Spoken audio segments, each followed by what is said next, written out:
Velavan stores, Usman road, T Nagar, Chennai மற்றும் தூத்துக்குடி. விழா காலங்கள் எல்லாம் வேலவன் ஸ்டோர்ஸோடு. ஏமாற்றுவதற்காக மக்களை, குறிப்பாக பெண்களை, பெண் வாக்காளர்களை திசை திருப்பு இந்த மாநாடு. ஏனென்றால் மது என்ன சப்ஜெக்டில் இருக்குது? State subject. அது கன்கரண்ட் லிஸ்ட்லையும் இல்லை, சென்ட்ரல் லிஸ்ட்லையும் இல்லை.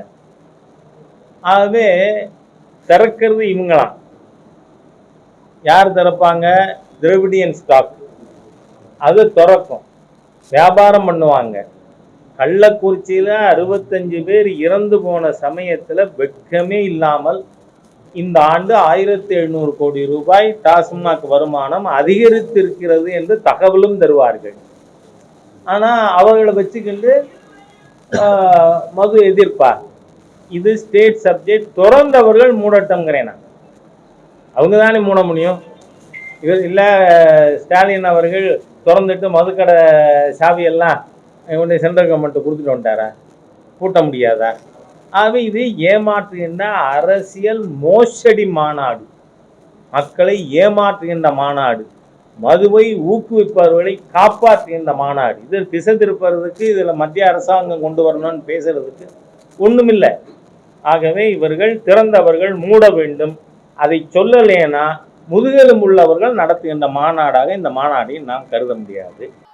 திமுக அரசு இங்கே நடக்கிறது. கடைகளை திறந்து வைத்து அவர்கள் தானே வியாபாரம் செய்கிறார்கள். அவர்கள் எப்படி திருமாவளவன் மாநாட்டு மேடைக்கு வர வேண்டும்? அப்படி இருந்தும் திமுக அந்த மாநாட்டு மேடைக்கு வருகிறது என்றால் அது விடுதலை சிறுத்தைகளுக்கு, விடுதலை சிறுத்தைகளின் முயற்சிக்கு கிடைத்த வெற்றியானே. பாராட்ட வேண்டுமா இல்லையா? திமுகவுக்கும் அதிலே உடன்பாடு இருக்கிறது. மதுவை ஒழிக்க வேண்டும், அதிலே உடன்பாடு இருக்கிறது. இது இன் பிரின்சிபல், கொள்கை அடிப்படையிலே மதுவை ஒழிக்க வேண்டும் என்பதிலே எங்களுக்கும் உடன்பாடு இருக்கிறது. நடைமுறை சிக்கலில் அதை உடனே எங்களால் மூட முடியவில்லை. திமுக தலைவர் கலைஞர் தானே இதை கொண்டு வந்தார் என்று பலரும் சொல்லுகிறார்கள். 1971 வந்தது உண்மைதான். பேரறிஞர் அண்ணா 67 முதலமைச்சரானார், 69 காலமானார். 2 ஆண்டுகள் முதலமைச்சர் பொறுப்பிலே இருந்தார்.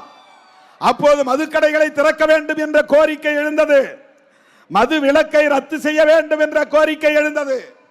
பேரறிஞர் அண்ணா சொன்னார், மாட்டேன், அப்படி ஒரு வருமானம் எனக்கு தேவையில்லை, மறுத்தார், திறக்கவே இல்லை. ஆனால் அந்த பேரறிஞர் அண்ணா ஒரு கோரிக்கையை எழுப்பினார். ஊடகங்களிலே உளறிக்கொண்டிருப்பவர்கள் புரிந்து கொள்ள வேண்டும். திருமாவளவன் ஏன் மோடி கிட்ட போய் கேட்கிறார் அப்படின்னு கேட்கிறாங்க. இங்க போய் முதல்வர்கிட்ட கேட்காம மோடி கிட்ட ஏன் கேட்கிறார்? 2 கோரிக்கையும் தான் வைக்கிறோம், அதை யாரும் பார்க்கறது இல்லை. தமிழ்நாடு அரசுக்கு கோரிக்கை மதுக்கடைகளை மூடு. இந்திய அரசுக்கான கோரிக்கை இந்தியா முழுவதும் மதுக்கடைகளை மூடுவதற்கு தேசிய மதுவிலக்கு கொள்கையை வரையறுத்து சட்டம் இயற்று. அவ்வளவுதான். 2 அரசுக்கும் கோரிக்கை வைக்கிறோம். தோழர்களே, கலைஞர் 71 கடையை திறந்தார் என்பது உண்மைதான். அதற்கு அவர் என்ன விளக்கம் சொன்னார் என்றால், மது விலக்கை நடைமுறைப்படுத்துகிற மாநிலங்களுக்கு வருவாய் இழப்பை ஈடு செய்யக்கூடிய வகையில் இந்திய ஒன்றிய அரசு இழப்பீட்டு நிதியை வழங்க வேண்டும். அன்றைக்கு காங்கிரஸ் அரசாங்கத்திடம் அவர் கேட்டார், நிதி தரல, நிர்வாகம் நடத்த முடியல, போதிய பட்ஜெட், வரவு செலவு போதுமானதாக இல்லை. வேறு வழி இல்லாமல் நெருப்பு வளையத்திற்கு நடுவிலே கற்பூரம் சிக்கிக் கொண்டதை போல அவர் சொன்ன விளக்கம். சுத்தி நெருப்பு எரியுது, நடுவில் ஒரு சூடம் கற்பூர கட்டி இருக்கு, அந்த கற்பூர கட்டி தானா பிடித்து எரியும் என்பதை போல வேறு வழி இல்லாமல் நான் மதுக்கடைகளை திறந்தேன் என்று சொன்னார். அதை சரி என்று நாம் நியாயப்படுத்தவில்லை. ஆனால் அன்றைக்கு இருந்த பொருளாதார நெருக்கடியின் அடிப்படையிலே அன்றைய முதல்வர் கலைஞர் சொன்னார். ஆனால் அதே கலைஞர் 1974 மூடினார், மூடிவிட்டார். அப்போது அவர் சொன்னார், தேசிய அளவில் ஒரு மதுவிலக்கு கொள்கை தேவை. அதுதான் இங்கே நான் வைக்கிற கோரிக்கை. அதற்கு பிறகு மதுக்கடைகளை திறந்தது யார்? யாரும் அதை பேசுவதில்லையே. அதன் பிறகு இங்கே மதுக்கடைகளை திறந்தது மட்டுமில்லாமல் டாஸ்மாக் என்கிற நிறுவனத்தை உருவாக்கியது யார்? Tamil Nadu state marketing corporation, Tamil Nadu மாநில வாணிப கழகம் இதை உருவாக்கி அரசியது.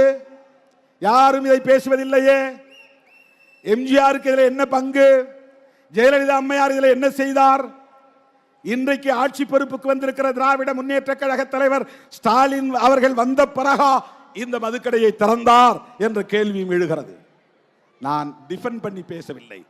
உரையாடக்கூடியவர்கள் எப்படி பேசுகிறார்கள், வாதாடக்கூடியவர்கள் எப்படி பேசுகிறார்கள், அதற்குள்ளே என்ன சூட்சமம் இருக்கிறது, சூழ்ச்சி இருக்கிறது என்பதை புரிந்து கொள்ள வேண்டும்.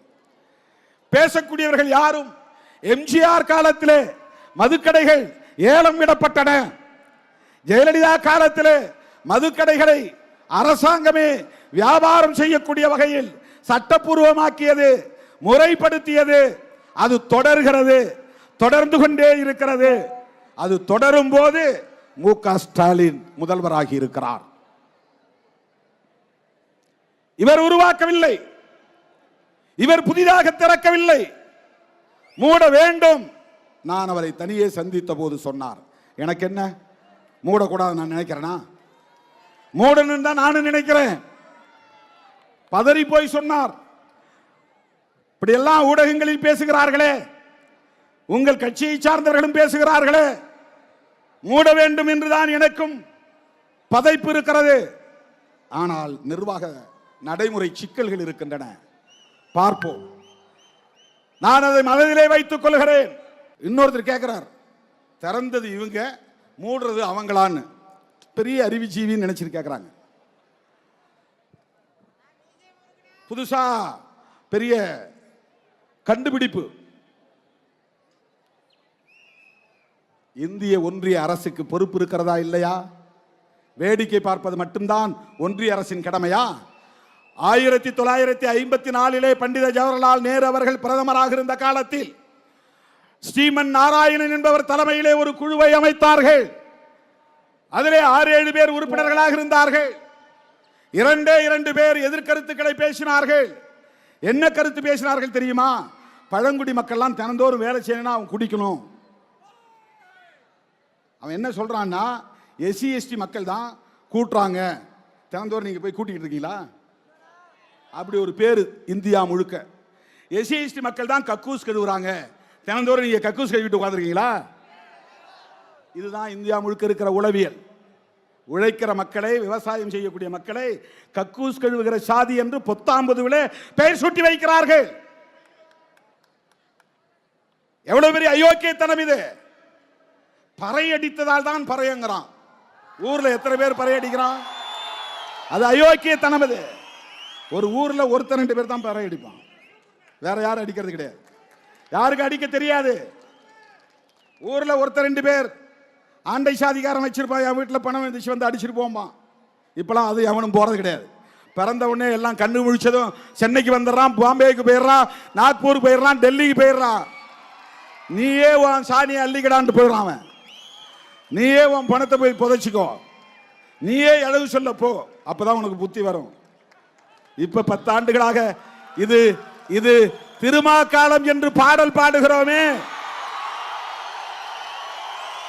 வாயை கட்டி பாட்டு இருக்கிறதே, வாயை கட்டி கையை கட்டி வாழ்ந்தது அந்த காலம். அது அந்த காலம். இது திருமா காலம் என்ற அந்த பாடல் எவன் இன்றைக்கு பறையடிக்கிறான்? இவருக்கு பேரு பறையன்னு பேரு. எவ்வளவு பெரிய அயோக்கியத்தனம் இது! அதுல இருக்கிறவன் சொல்றான், அந்த கமிட்டியில் இருக்கிறவன் சொல்றான், அவங்க எல்லாம் ரொம்ப கீழ்த்தரமான வேலை செய்யறாங்க, அந்த வேலை செய்யணும்னா அவன் குடிக்கணும், குடிச்சாதான் அவன் அந்த வேலையை செய்ய முடியும். கூட்டுறவனுக்கு தண்ணி வேணும், குடிச்சாதான் அந்த வேலையை செய்ய முடியும். எப்படி நியாயப்படுத்துறான் பாருங்க. ஆனால் ஸ்ரீமன் நாராயணன் குழு 1955 உடனடியாக பரிந்துரைகளை தந்தது. அந்த பரிந்துரைகளைத்தான் இன்றைக்கு நாங்கள் நினைவூட்டுகிறோம். அவன் என்ன சொன்னா, குறிப்பிட்ட ஒரு தேதியை சொல்லி இந்த தேதிக்குள்ள எல்லா மாநில அரசும் மதுக்கடைகளை மூடுவோம் என்று உறுதியளிக்க வேண்டும். ஒரு குறிப்பிட்ட தேதிக்குள்ளாக இந்திய ஒன்றிய அரசு மதுவிலக்கை நடைமுறைப்படுத்த சட்டம் கொண்டு வர வேண்டும். அதை தான்டா இன்னைக்கு நாங்க சொல்றோம். ஸ்ரீமன் நாராயணன் குழு சொன்ன பரிந்துரைகளை நடைமுறைப்படுத்துங்கள். நரேந்திர மோடியே அதை நடைமுறைப்படுத்துங்க. இல்லைன்னா நீ இப்போ ஒரு என்கொயரி கமிட்டி போடு, புரோஹிபிஷனுக்கு ஒரு என்கொயரி கமிட்டி போடு. அது உனக்கு பிடிக்கல. ஸ்ரீமன் நாராயணனுக்கு பிறகு தேக்சந்த் கமிட்டி வந்துச்சு. ஜஸ்டிஸ் தேக்சந்த் அப்படிங்கிறவர் தலைமையில் மறுபடியும் ஒரு கமிட்டி போட்டாங்க 1970, 20 வருஷம் கழிச்சு. அந்த கமிட்டி பரிந்துரை செய்தது. ஆனா மாநில அரசியல் ஒத்துக்கல, அதனால கடப்பில் போட்டாங்க. இப்ப நாங்க சொல்றோம், இந்துக்கள் தானே அதிகம் குடிக்கிறாங்க, முஸ்லிம்கள் குடிக்கலையே. கிறிஸ்தவர்கள் குடிக்கலாம் ஒருவேளை, இஸ்லாமியர்கள் 99% பேர் குடிக்கிறது இல்லை எனக்கு தெரிஞ்சு. ஒருவேளை 90% பேரை வச்சுங்க, 10% பேரை விடுங்க. ஆனா இந்து சமூகத்தில் நீங்க சொல்லக்கூடிய இந்துக்களாக கருதப்படக்கூடிய விளிம்பு நிலை மக்கள் எத்தனை சதவீதம் பேர் குடிக்கிறார்கள்? இந்துக்களின் பாதுகாவலர்கள் என்று சொல்லிக் கொள்ளுகிற நரேந்திர மோடி அவர்களே, அமித்ஷா அவர்களே, இந்து சமூகத்தை பாதுகாக்க உங்களுக்கு பொறுப்பு இருக்கிறதா இல்லையா? மது கடைகளை மூட வேண்டிய பொறுப்பு உங்களுக்கு உண்டா இல்லையா? மாநில அரசுகளே முடிவு செய்யட்டும் என்றால் ஒருபோதும் முடிவு செய்ய மாட்டார்கள். நீங்களே ஒரு முடிவை செய்யுங்கள். தேசிய அளவிலே மதுவிலக்கு சட்டம் கொண்டு வாருங்கள். அதை நடைமுறைப்படுத்தலனா, இப்ப NEP நடைமுறைப்படுத்தலனா ஃபண்டை நிறுத்துற ஒருத்தன் கேள்வி கேட்கிறான். யாரு? இந்த சங்க பரிவாரங்கள். மதுவிலக்கு கொள்கை வேணுங்கிறாரு தேசிய அளவில், கல்வி கொள்கை வேணாங்கிறாரு தேசிய அளவில். ரெண்டுக்கும் வேறுபாடு தெரியல. மதுவிலக்கு கொள்கை வேண்டாம் என்பதில், மதுவிலக்கு கொள்கை வேண்டும், மதுக்கடைகள் வேண்டாம் என்பதில் நல்ல நோக்கம் இருக்கிறது.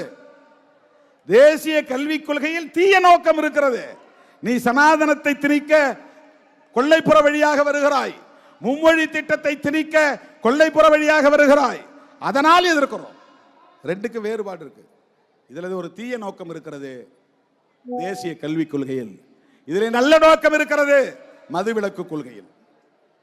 ஆகவேதான் மத்திய அரசுக்கு, இந்திய ஒன்றிய அரசுக்கு, மோடி அரசுக்கு விடுதலை சிறுத்தைகள் கோரிக்கை விடுக்கிறது. இந்தியா முழுவதும் மதுவிலக்கை நடைமுறைப்படுத்த வேண்டும். ஆர்டிகிள் 47 அடிப்படையில் இந்திய அரசு ஒரு நேஷனல் பாலிசி, தேசிய மதுவிலக்கு கொள்கையை கொண்டு வருவதற்கு, அதன் அடிப்படையிலே ஒரு சட்டம் இயற்றுவதற்கு தமிழ்நாடு சட்டமன்றத்திலே தீர்மானம் நிறைவேற்ற வேண்டும். இது முதல்வருக்கு நாம் விடுத்திருக்கிற கோரிக்கை.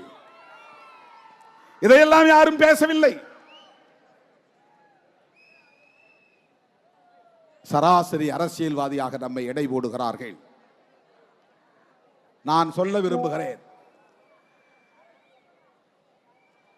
ஒருவேளை தேர்தல் அரசியலே வேண்டாம், பெரியாரை போல, ஐயா வைகுண்டரை போல மக்கள் நலம் காக்கிற ஒரு சமூக இயக்கமாகவே நடத்தவும், அப்படி ஒரு இயக்கத்தை வழிநடத்தவும் கூட திருமாவளவன் தயாராவானே தவிர, முன்வைத்த காலை ஒருபோதும் திருமாவளவன் பின்வைத்ததில்லை, பின்வைக்க மாட்டான்.